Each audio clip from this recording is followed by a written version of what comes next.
وفي رهان تاني برضو على فكرة بيجي في وقت مهم جدا. السؤال اللي بيسأله كل زملكاوي دلوقتي: هتراهن على مين؟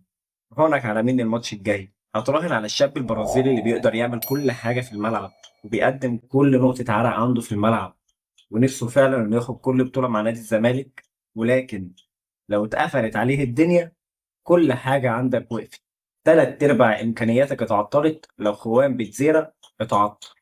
مشكلة كبيرة بيواجهها كابتن معتمد جمال ولسه لحد النهاردة ما حلهاش، وتحديدا في المطوشة الكبيرة.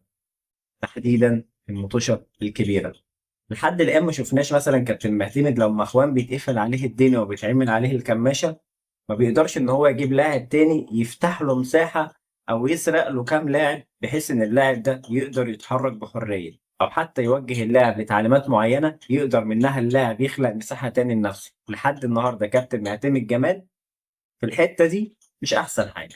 وظهر الكلام ده في انهي ماتش تحديدا؟ هتلاقيه ظهر في كل ماتش كبير لعبه نادي الزمالك مع مدرب بيحاول على الاقل ان هو يقفل على النقطه اللي عندك، ما بيعملش حاجه قويه يعني ما فيش مدرب لعب عليك تكتيك عالي علشان يعطل لك اللاعب، بالعكس كلها حاجات بديهيه: اقف مع الراجل ده ما تتحركش ويميل عليه واحد كمان من خط النص، اول باك ما يتقدمش، وكده الدنيا عندك كلها اتقفلت على لاعب واحد هو اللي بيحرك لك الفريق كله. يعني اقوى نقطه عندك بيتقفل عليها بربع جنيه تدريب، حاجه يعني قمه الحزن.